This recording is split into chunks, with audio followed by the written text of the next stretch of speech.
जब हम लोग एसएसटी शुरू किए हैं तो एसएसटी में जो सबसे पहला जो चीज़ें लेके चल रहे हैं, हम लोग लेके चले भारतीय राज्य व्यवस्था। ठीक है, इत्यादि जो हम इससे लेके चलेंगे, जो हमारे ऊपर जो संविधान बना। संविधान आपको पता है कि हमारा देश आज़ाद हुआ 1947 में, लेकिन जो हमारा देश आज़ाद, जो हमारा कॉन्स्टिट्यूशन बना, उस कॉन्स्टिट्यूशन का, उस संविधान का जो ऐतिहासिक पृष्ठभूमि, ऐतिहासिक चीज़ें, जो हिस्ट्री बैकग्राउंड है, कहाँ से शुरुआत हुआ, क्या चीज़ हुआ, इसको सारे को कवर करेंगे।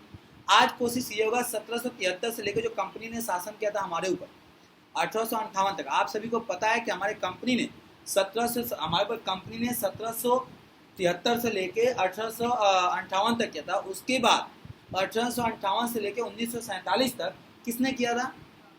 ताज, मतलब वहाँ की महारानी ने किया। तो ये दो पार्ट में हम इसको करेंगे। जैसे दोनों पार्ट कंप्लीट हो जाएगा, उसके बाद एक आपका टेस्ट होगा। टेस्ट होने से पहले मैंने कुछ क्वेश्चन आपको कराऊंगा यहाँ पे प्रैक्टिस के तौर पे। बाकी मैंने सिर्फ हर चीज़ कवर करने की कोशिश किया, लेकिन परफेक्ट नहीं है। मैंने सिर्फ मेन जो बेसिक पॉइंट है उसको मैं कवर किया हूँ। ठीक है, मैं ज़्यादा डीपली नहीं गया। तो आप इसके करने के बाद आपसे ये कहूँगा कि आप खुद इसको सर्च करके जैसे भी करके इसके डीपली आप स्टडी कर सकते हैं। चलिए,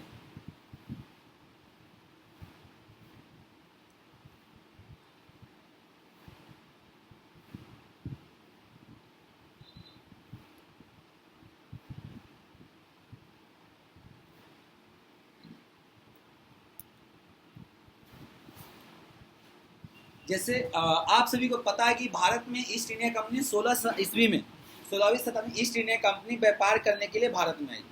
जो ईस्ट इंडिया कंपनी थी वो for the purpose of business, मतलब व्यापार करने के लिए हमारे यहाँ आई। ठीक है, और कलाकांतर, मतलब वो भारत में कलकत्ता में अपना शासन प्राप्त किया। मतलब बंगाल, कलकत्ता कहाँ बेटा? वेस्ट बंगाल में उसने अपना शासन को प्रारंभ किया। और सन 1857 तक महान क्रांति के बाद ब्रिटिश ताज का शासन हुआ। महान क्रांति भी होता है, या आपको सबसे पहले मैं बता दूं कि 1857 में एक जाने माने क्रांति हुआ था मेरठ की सरजमी पे, जिसका नाम था सैनिक विद्रोह था। ठीक है, उसके बाद अपने कंपनी ने नहीं बल्कि ब्रिटिश के ताज ने हमारे ऊपर शासन किया। और उन्होंने कब तक किया बेटा? 1947। मतलब कहने का मकसद ये था कि 1600 मतलब 1773 से लेके 1858 तक कंपनी के ने राज किया। उसके बाद ब्रिटिश ताज ने हमारे ऊपर राज किया। इस बीच ब्रिटिश पार्लियामेंट द्वारा भारत पर शासन करने के अनेक अधिनियम बनाए गए। इस समय इस जो अंतराल के में ब्रिटिश पार्लियामेंट द्वारा भारत पे शासन करने के बहुत से अधिनियम बनाए गए। अधिनियम मतलब कानून बनाए गए, जिसके प्रभाव भारतीय संविधान पर पड़ा। वे अधिकतर 1973 के रेगुलेटिंग। ठीक है, मतलब उसका जो था प्रभाव, जो भारतीय कॉन्स्टिट्यूशन, इंडियन कॉन्स्टिट्यूशन बना। ऐसा नहीं कि हमने कॉन्स्टिट्यूशन बना दिया। कॉन्स्टिट्यूशन बनाने से पहले हमने बहुत सारा रिसर्च किया, अपनी हिस्ट्री का बैकग्राउंड देखा। उसके बाद हम सबसे पहला उन्होंने जो लॉ लेके आए थे उसका नाम था 1773 का रेगुलेटिंग एक्ट। 1773 का जो रेगुलेटिंग एक्ट था उसमें क्या चीजें मेन था उसके बारे में बात करेंगे। ठीक है, सबसे पहले मैं आपको माइंड में डाल दूं कि जो 1773 में जो रेगुलेटिंग एक्ट आया था मेरे बेटे, वो किस लिए आया था? कंपनी को रेगुलेट करने के लिए। किसको? कंपनी को रेगुलेट। ठीक है, इस एक्ट द्वारा ब्रिटिश सरकार ने पहली बार ईस्ट इंडिया कंपनी को नियमित और नियंत्रित, मतलब रेगुलर और उसको कंट्रोल करने के लिए लॉ। अगर मान लीजिए कोई भी कंपनी है, उसमें कोई लॉ नहीं है, कुछ नहीं है, सब एम्प्लॉय अपने मन से करेंगे, तो उसने क्या किया? कंपनी को रेगुलर करने के लिए और नियमित करने के लिए, रेगुलेट करने के लिए लॉ लेके। इसमें बंगाल के गवर्नर को बंगाल का गवर्नर जनरल बनाया गया। इस पद का पहला व्यक्ति जो था लॉर्ड वारेन हेस्टिंग। मतलब जो बंगाल का गवर्नर था उसको क्या बना दिया गया? गवर्नर जनरल बनाया गया। वो पहला व्यक्ति कौन था? Lord Warren Hasting. क्वेश्चन आ सकता है कि भारत का प्रथम गवर्नर जनरल कौन था? ध्यान रखिएगा, नाम में कंफ्यूजन होगा, नाम में आपको कंफ्यूजन होगा, ये चीज आप ध्यान रखेंगे। इस एक्ट के द्वारा कलकत्ता में 1774 में उच्चतम न्यायालय, उच्चतम मतलब सुप्रीम कोर्ट की स्थापना की गई। इसका मुख्य न्यायाधीश सर एलिजा इम्पो थे और 3 न्यायाधीश, मतलब एक क्या थे? न्यायाधीश थे और उसको 3 अन्य न्यायाधीश थे, मतलब 1+3 थे। ठीक है, इस एक्ट के द्वारा बोर्ड ऑफ डायरेक्टरेट, ठीक है, जिसको हम निर्देशक मंडल का गठन किया गया, जो भारतीय राजस्व नागरिक मामलों की जानकारी ब्रिटिश सरकार को देगा। मतलब एक जो बोर्ड बनाया गया उसका काम ये था कि जो भी भारतीय राजस्व मतलब जो टैक्स कलेक्शन करते हैं या जो नागरिक के मामले की जो जानकारी है उसका काम यह था कि जो ब्रिटिश गवर्नमेंट थे उस ब्रिटिश गवर्नमेंट को अपना क्या करेगा, इंफॉर्मेशन वो प्रोवाइड करेगा। तो सबसे पहला काम इसका क्या था, देखिए याद करते चलेंगे। पहला क्या था, कंपनी के लिए आता रेगुलेटर और नियमित। दूसरा क्या था बेटा, गवर्नर जनरल को जनरल गवर्नर बनाया गया लॉर्ड हास्टिंग। तीसरा क्या था बेटा, 1774 में सुप्रीम कोर्ट की स्थापना की गई थी। चौथा क्या था, एक बोर्ड ऑफ बनाया गया था जिसका काम क्या था कि जो भारत की जितने भी इंफॉर्मेशन है टैक्स से हो या नागरिक मामले हो वो किसको देगा, ब्रिटिश। चार था, चारों याद हो गया, सोच लो। चले आगे। अगर लूसेंट वाला आया हो ना और मैथ का तो उसको अपना हाईलाइट करते चले। दूसरा क्या आया था बेटा, हाँ सही है, सही एक टर्म सेटलमेंट था, उसी को अमेंडमेंट बोला गया था। देखिए ये जो लॉ आया था 1781 में एक्ट ऑफ सेटलमेंट था। इसको नाम बोल सकते हो, क्या नाम था बेटा दूसरा, amendment. What do mean by the word amendment, amendment मतलब बदलाव। देखिए जो लॉ आता है ना मेरे बेटे, ऐसा नहीं है कि कोई भी लॉ आया और एक बार आपने उसको इम्प्लीमेंट कर लिया तो चलता रहेगा। समय के हिसाब से उसको कहीं ना कहीं उसको समय के हिसाब से, ठीक है, उसको समय के हिसाब से आपको अमेंडमेंट करना पड़ता, बदला। जैसे भारतीय संविधान जब आया था 1947 में आजाद हुए, 1950 में इंडियन कॉन्स्टिट्यूशन हुआ, उसके बाद इंडियन कॉन्स्टिट्यूशन में भी बहुत सारे बदलाव हुए। तो जो 1773 में जो रेगुलेटिंग एक्ट आया था उसकी जो कमियां थी उसको कमियां को दूर करने के लिए हमने एक्ट ऑफ सेटलमेंट लाया, जिसका दूसरा नाम क्या था बेटा, अमेंडमेंट एक्ट। 1781 को जो एक्ट ऑफ सेटलमेंट था वो किस लिया था बेटा, जो रेगुलेटिंग एक्ट था। कौन सी रेगुलेटिंग बेटा, 1773 वाला, उसकी कमियों को दूर करने के लिए लाया गया। चले आगे, कोई दिक्कत, याद हो गया। चले अगला आता है पीस इंडिया एक्ट 1784।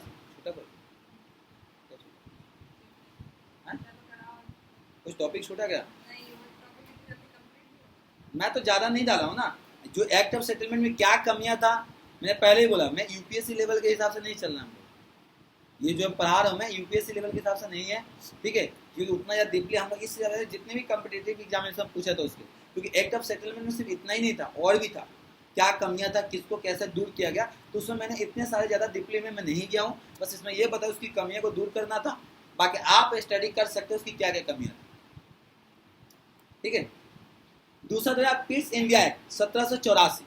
इस एक्ट में बोर्ड ऑफ कंट्रोल को नियंत्रण बोर्ड की स्थापना की गई। मतलब ईस्ट इंडिया जो पीस इंडिया एक्ट था इसमें किसकी स्थापना की गई थी बेटा, बोर्ड ऑफ कंट्रोल, हिंदी में क्या बोलते बेटा, नियंत्रण बोर्ड, जो कि राजनीतिक मामले को मतलब पॉलिटिकल को देख रेख करता था, और बोर्ड ऑफ डायरेक्ट वाणिज्य मामले को, मतलब वाणिज्य मतलब व्यापारिक कमर्शियल को देख रेख करता। इस प्रकार के एक्ट द्वारा वैध शासन की गई। वैध शासन मतलब, हाँ मतलब ये पूरी, हाँ लीगल तरीका अच्छे से, मतलब इसमें देखिए बोर्ड ऑफ कंट्रोल जो नियंत्रण होता है इसका काम ये था कि आप बोर्ड ऑफ कंट्रोल हो तो जितने भी राजनीतिक पॉलिटिकल इशू है सर आप देखोगे, और बोर्ड ऑफ डायरेक्ट वाणिज्य जो था उसका काम ये था कि जितने भी वाणिज्य कमर्शियल मामले आप देखो, मतलब इसमें बेटा पॉलिटिकल को और वाणिज्य को दोनों को अलग अलग कर दिया, ठीक है। ये जो टॉपिक में जितना कवर किया हूं ना, राकेश यादव सर की बुक है जीएस बूस्टर करके, ठीक है, मैं वहां से कवर किया, ज्यादा जो कवर किया हूँ एक राकेश यादव सर की बुक है, उनकी बुक से मैं ज्यादा कवर किया, ठीक है सर। इस वजह से आप लोग बहुत सारे देखेंगे तो लूसेंट का मैच नहीं करा है, वही चीज मैं किसी में ज्यादा है किसी में कम है, मैं सिर्फ ये बताने की कोशिश कर रहा हूँ कि किस में क्या था और नहीं था।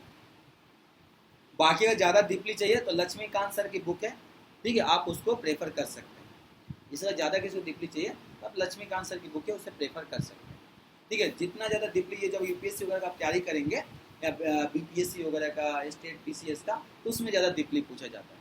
लेकिन आप 10+2 वगैरह देख रहे हैं तो बस इतना ही पूछा जाएगा, इसमें क्या है नहीं है, बस ये चीज आपको पता होना चाहिए बेटा। 1786 अधिनियम क्या था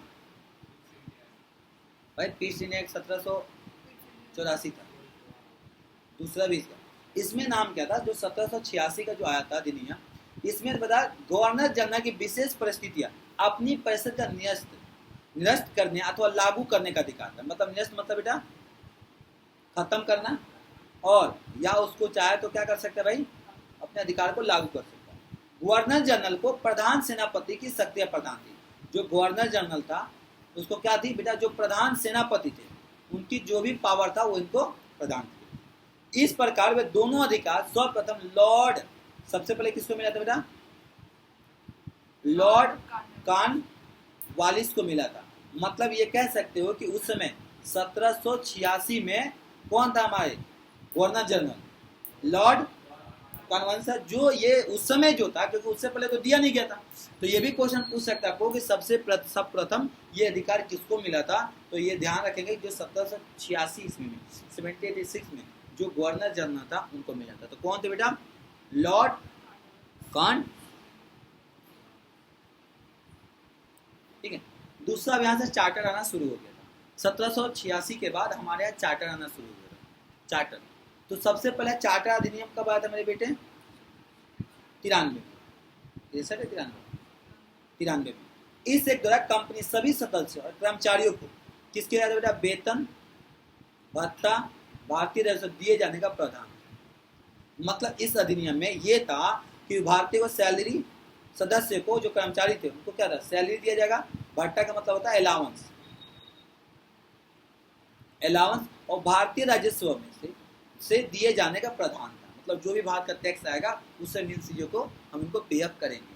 क्योंकि अभी भी आपको पता है इंडियन गवर्नमेंट जो है, हमारी जो सरकार है, ठीक है, जो हमें मान लो गवर्नमेंट एम्प्लॉय को पैसा देती है, कहाँ से देती है, अपने घर से नहीं देती, हमसे जो टैक्स लेती है उसी टैक्स का तो पैसा देती है।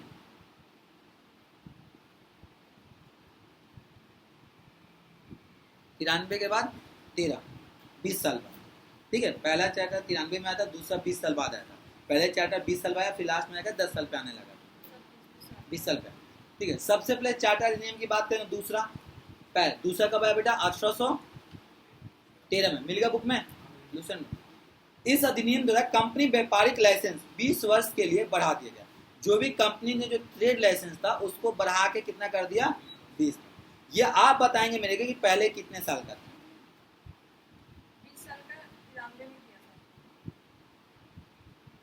20 साल तक 93 में किया था, बढ़ाकर नहीं, इसमें जो है एकाधिकार खत्म कर दिया गया। नहीं तो अधिक आगे आएगा ना, बढ़ा दिया गया था, चेक कर लो लक्ष्मीकांत, लूसेंट में अगर सब जगह यही है, लक्ष्मीकांत में क्या है मैं चेक कर लूँ, ठीक है। इस अधिनियम द्वारा कंपनी द्वारा व्यापारिक लाइसेंसों को 20 वर्षों के लिए बढ़ा दिया गया, और इस अधिनियम द्वारा ईसाई मिशनरी भारत को धर्म प्रचार करने को स्वतंत्र मिला। मतलब इसी समय ईसाई, मतलब अपने ईसाई भारत में धर्म प्रचार करने की स्वतंत्रता मिल गई। आपने सुना हो जैसे ईसाई धर्म को प्रचार प्रसार को बढ़ावा मिला। इस अधिनियम में यह भी प्रावधान है कि कंपनी भारतीय शिक्षा पर प्रति वर्ष 1 लाख रुपए खर्च करेगी। मतलब कंपनी जो है भारतीय एजुकेशन पे प्रति वर्ष 1 लाख रुपया खर्च करेगी। इस अधिनियम में यह भी जिक्र किया था, इस अधिनियम द्वारा कंपनी व्यापारिक एकाधिकार को समाप्त कर दिया गया। जो कि व्यापारिक एकाधिकार था जो आपको लो, उस चीज को समाप्त कर भारत केवल चाय चीन देशों के साथ व्यापार करने का अधिकार शेष रह गया था। मतलब सब चीज को समाप्त कर, लेकिन एक केवल चाय चीन देश के साथ व्यापार करने का एकाधिकार था। बाकी जो चीजें, एकाधिकार मतलब मौलिक अधिकार, वो सॉरी मोनोपोली राइट, वो मोनोपोली राइट को खत्म कर दिया। चाय और चीन के साथ मोनोपोली का एक राइट दिया गया। इसमें क्या था बेटा, पहला 20 वर्ष के बढ़ाया गया, दूसरे से एक में क्या था, ईसाई के धर्म प्रचार का बढ़ावा दिया गया। तीसरा 1 लाख रुपए खर्च करेगा। चौथा एकाधिकार मतलब समाप्त कर दिया, चाय चीन के साथ एकाधिकार था, मौलिक अधिकार था। याद हुआ भाई, तुरंत का तुरंत चलते चलो, जेहन में डालो याद हो जाएगा। चले आगे, अगला क्या था, चार्टर 33, ठीक है ना। चलिए, इस एक्ट के द्वारा कंपनी ने व्यापारिक कानून पूर्णतः समाप्त कर दिए गए और उसे प्रशासनिक को सौंप दिए गए। मतलब जो व्यापारिक कानून अधिकार था उसको पूर्णतः समाप्त कर दिया, खत्म कर दिया, और प्रशासनिक को कार्य सौंप दिए गए। इस एक्ट में द्वारा बंगाल के गवर्नर जनरल को भारत का गवर्नर, मतलब जो बंगाल के गवर्नर जनरल थे उनको किसको बना देगा, पूरा भारत के रहेंगे। भारत का पहला governor general Lord William waiting को बनाया गया। देखिए सर यहाँ पे क्वेश्चन देखिएगा, क्वेश्चन कैसे पूछेंगे आपसे। अगर सबसे पूछेगा कि पहला गवर्नर जनरल कौन था, तो कब बने थे भाई, लॉर्ड वारेंगो सिंह सबसे पहला। अब यहाँ पे क्वेश्चन ये कह रहा है कि भारत का पहला जनरल गवर्नर कौन था, तो कौन था भाई, लॉर्ड विलियम। क्यों, क्योंकि जो बंगाल के गवर्नर जनरल हुआ करते थे वो किसको अब हो गए, वो पूरे अब भारत के लिए उनको बना दिया।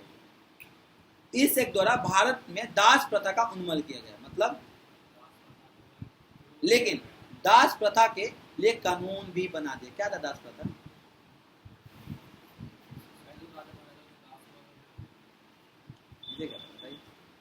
क्या था,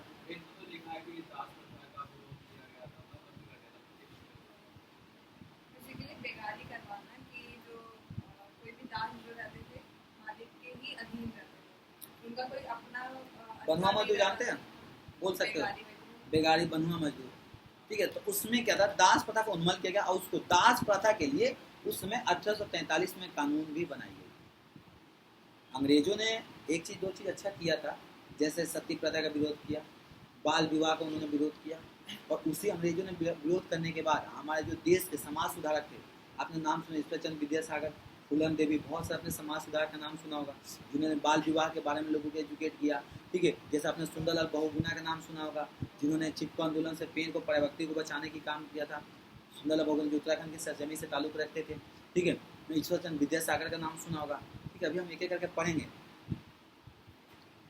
चार्टर अधिनियम 1853, इस अधिनियम में क्या, इस चार्टर अधिनियम श्रृंखला में अंतिम था, मतलब पहला कब आया था सर, 1893, अंतिम कब था मैम, नहीं सॉरी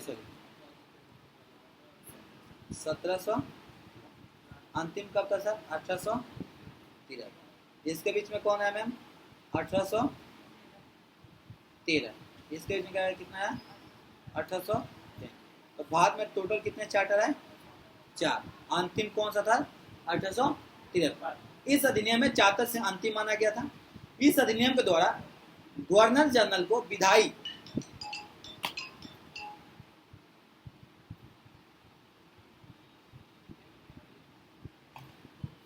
ठीक है, विधायी परिषद प्रशासनिक कार्यों को पृथक कर दिया गया, मतलब जो प्रशासनिक कार्य था विधायी परिषद, उसको दोनों को क्या होता है, अलग कर दिया गया।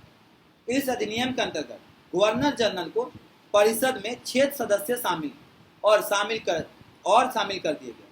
इस अधिनियम के द्वारा सिविल सेवकों की भर्ती का चयन खुली प्रतियोगिता परीक्षा शुभारंभ किया गया। मतलब ये जो अंतिम चार्टर आया था, इसमें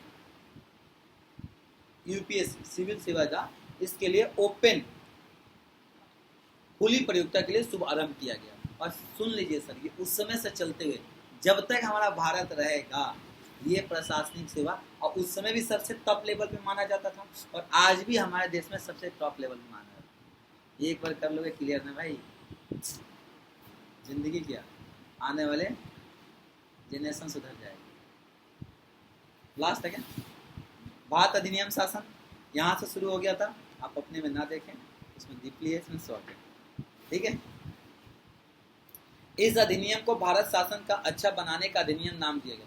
जो अधिनियम है, इसमें भारत पे जो शासन करे थे, इसको अच्छे बनाने के लिए अधिनियम के नाम से जाना जाता है। इस अधिनियम के माध्यम से ईस्ट इंडिया कंपनी समाप्त कर ब्रिटिश क्राउन ताज अपने हाथों, मतलब जो ईस्ट इंडिया कंपनी जो शासन करी थी, उनके हाथों से कौन ले लिया था, ब्रिटिश क्राउन ले लिया था, जिसको हम ताज का शासन बोलते हैं।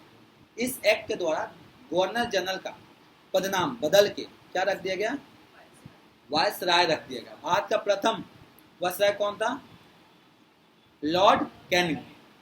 ठीक है, जितने नाम है सबके नाम में लॉर्ड लॉर्ड आ रहा, तो ये चीजें ध्यान रखेंगे।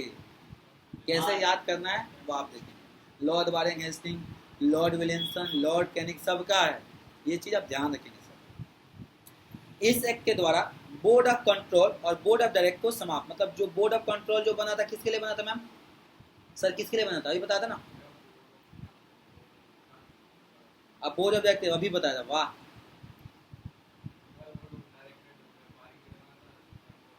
बोर्ड ऑफ डायरेक्टर की कॉमर्शियल जो कंपनी के लिए था सर, वो द कंट्रोल राजनीतिक मामले के लिए था। कहाँ थे?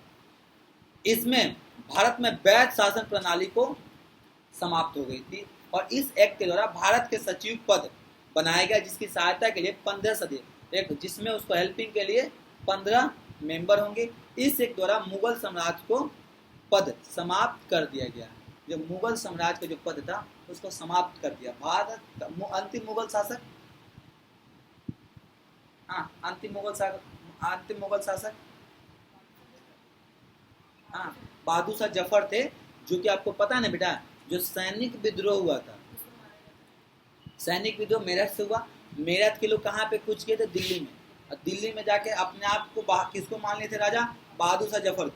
लेकिन उन्होंने बोल दिया कि बहादुर शाह के जफर के बाद कोई भी मुगल जो होगा, जो मुगल उनके लिए हम साम्राज्य मतलब खत्म करेंगे। हाँ राजकुमार होगा लेकिन उसका उत्तराधिकारी मानेंगे, लेकिन वो मुगल शासक नहीं माना जाएगा, राजकुमार। लेकिन उसी समय मुगल शासक ने क्या किया? मुगलों जो बहादुर शाह जफर थे उनको उन्होंने हटाया, उनके बेटे को मारा गया, उनको देश से मतलब पेंशन में भेज दिया गया, यही हुआ था। और वो अंतिम शासक कौन थे? बहादुर शाह जफर थे। उसके बाद मुगलों को समाप्त कर दिया गया, उसका कंपनी हमारे ऊपर शासन करने लगी, कंपनी नहीं ब्रिटिश ने। तो ये था टोटल हमें 1800, ये हमने जो टोटल पढ़ा, ठीक है, हमने कितना सा पढ़ा सर? 1773 से लेके 1858। इसमें हमने चार्टर देखा, चार चार्टर देखा। एक तब सेटलमेंट देखा 1781 में, 1773 का रेगुलेटिंग एक्ट देखा, ठीक है, 1857 में कंपनी अधिनियम भारत अधिनियम शासन देखा। ये तो टोटल इतना। बाकी अगला जो करेंगे वो करेंगे बेटा 1858 से लेके 1947। इसमें बहुत सारे लॉ आए। क्या लॉ था, क्या था, आज के लिए इतना, फिर अगले क्लास में करते हैं। थैंक यू, बाय बाय, जय हिंद, जय भारत।